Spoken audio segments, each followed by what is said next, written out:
Hello there and welcome. I'm Ole Brøgger, and if you're new here, I really hope I'll earn your subscription today. This video is very different from what I usually do. Right now, I'm outside. This is the first time in a video where I'm actually outside. And we are in Norway at the Tinsjø, also Tin Lake in English.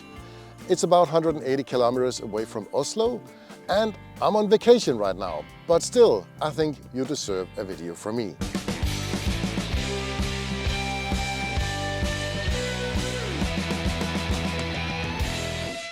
"40 years ago, I came to this exact spot with my parents, and I've been here a lot of times. I don't even count them anymore. There has been a couple of years where I didn't went, and when I started my own family, I got married, I got children, I brought my family here as well, and they just love this place as I do. This place inspired me for a lot of my adventures for my campaign. Norway is also a Viking country like Denmark, where I'm from, and it has so much myth and stories, and there's an atmosphere here that just brings you back, and a lot of cars in the background. Yeah, there's a big road up here behind the camera. But still, we have a lot of nature and a lot of inspiration. And over here, right behind me, there's the first story I'm going to tell you. One of the first stories I was told when I first arrived here in Norway at this exact spot is about this huge rock behind me. The story was there was a troll living up in the mountain right behind me, and he was a very nasty troll. He harassed all the villagers and farmers down here. He demanded food, grains and sheep and what else they had. They couldn't even provide for themselves, and they were very poor people down here. But one day the troll demanded that one of the farmers, he had the most beautiful daughter, and the troll wanted to marry her. But the farmer said no. The troll actually got so angry that he took this rock and threw it down the mountain. Unfortunately, he hit the farmer, and he's still buried underneath it. A very sad story, but this was one of the first I ever heard up here. And this can give me some sort of inspiration for maybe a side quest in one of my adventures. Save the daughter, save the farmer, kill the troll. Now it's time to relax. And I really love the architecture of this cabin. It is very different from what I'm used to back in Denmark. And about the architecture here in Norway, all the old cabins still looks the same as they did 300 years ago. And the building style is still the same.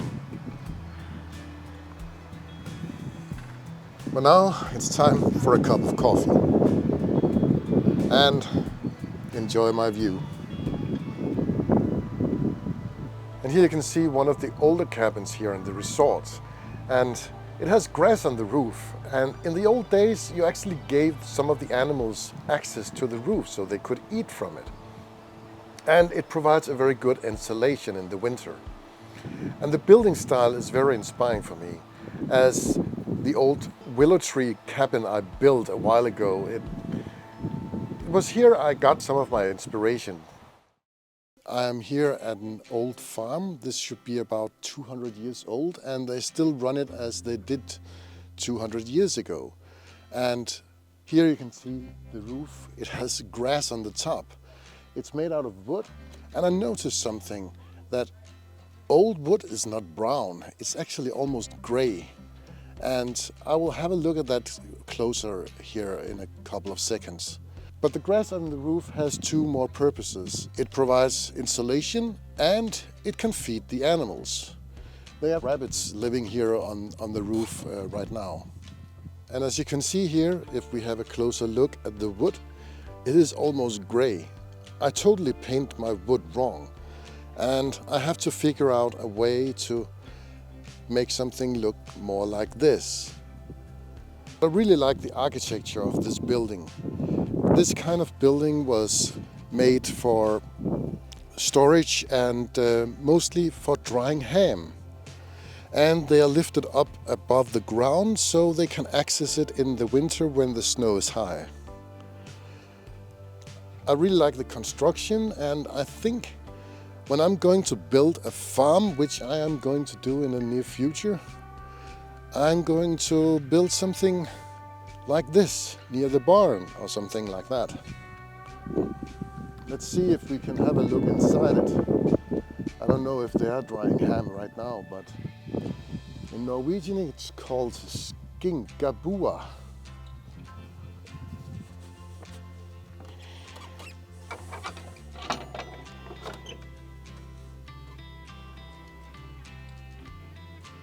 Now this looks more like a storage space.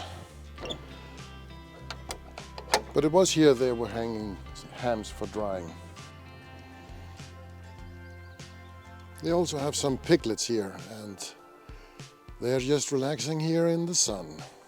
Right now I'm at the furthest corner of the farm, and I just noticed some of the fence, and I think that this looks pretty cool, and this is something I'm gonna replicate in miniature format. But let's have a look at this. Just a natural stick and then some boards.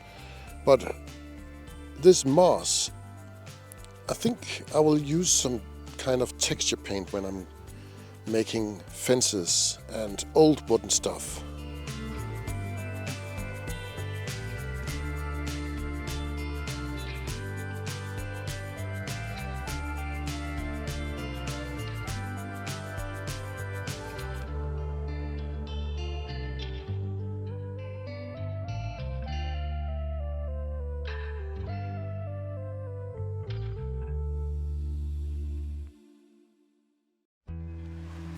This river runs next to the resort where we are staying, and this place just brings back memories. When I was a kid, I used to fish here with my local friends, or we were just playing around. Now that I'm getting close to 50 years, this spot is a place where I can sit down and reflect over life, getting new ideas, and just enjoy the awesomeness of nature. Along the river, there's also a trail where you can go for a walk, and this bridge, new inspiration, just like that.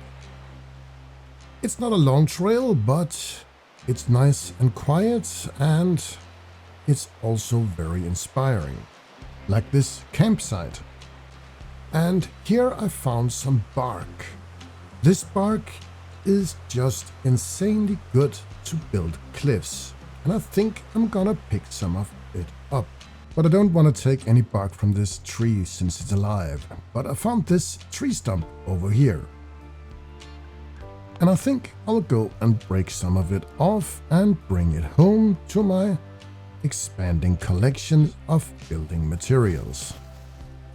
And if you look closely here, you can see this looks like a cliff with a layered structure. You just have to build it in with some foam.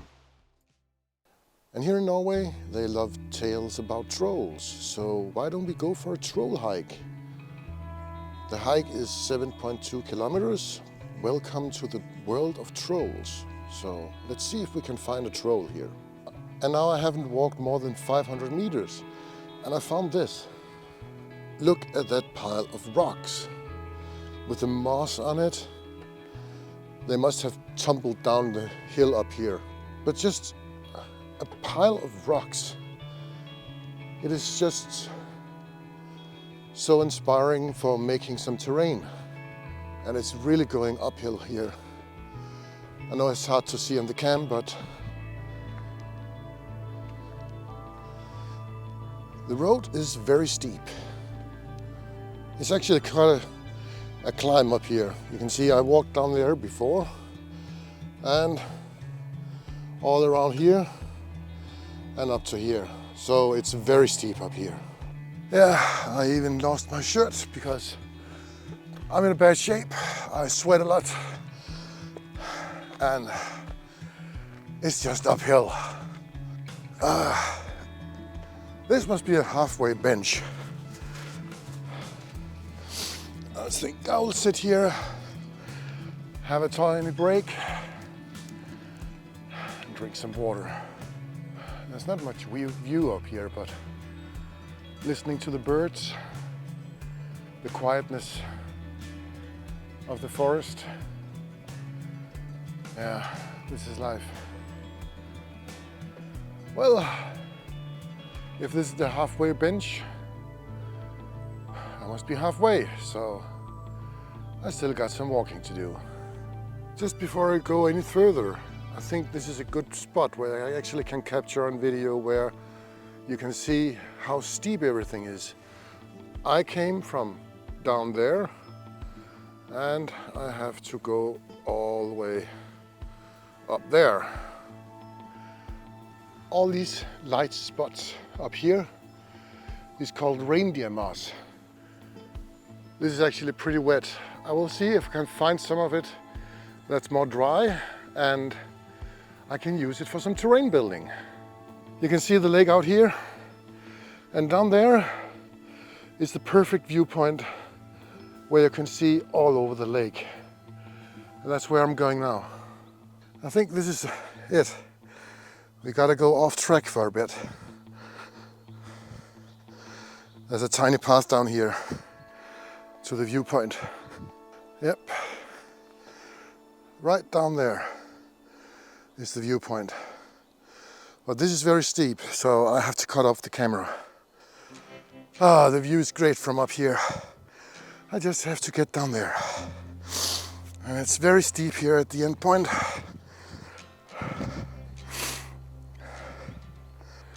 And here we are.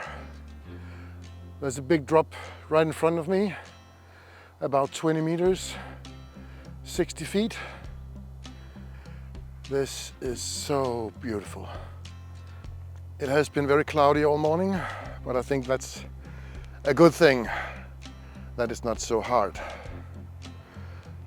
Down here we have the resort, and I can actually see my car and the cabin I'm staying at. And over there is the mouth of the river. You can see the current is going out into the lake. It almost looks like a whirlpool. Don't go in a boat there. Well, I think I'll just sit here for a while, enjoy the view, all the ants crawling around my feet.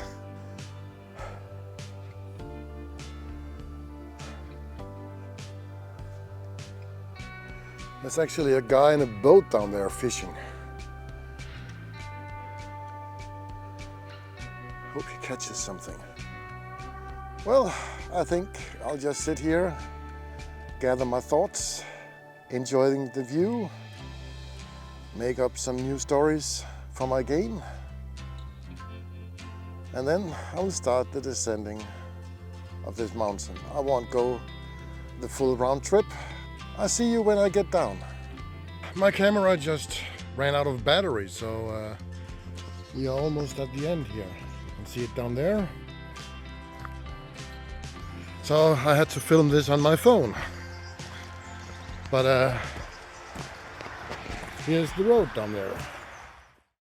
Later that day, I went to a mountain lake with my son to go fishing. And this was just the most beautiful place. The weather had cleared up, there was no wind, and this scenario, it was just so amazing. And here I found some of the things I was looking for, the reindeer moss. Yeah. It was dry, and it is just so perfect for all kinds of trees and bushes when building terrain. So I'm definitely gonna grab some of this stuff. Yeah, it's been raining for the last couple of days and I didn't get some of the places that I really wanted, but that's how it is. You can't control the weather. But you can control the weather in Dungeons and Dragons as a dungeon master, and that's definitely something I want in my games. And if you look at the low-hanging clouds we have again here today, it's very impressive and very inspiring to make weather scenarios, and I think the players will enjoy that a lot. This is pretty much it. We are leaving tomorrow morning.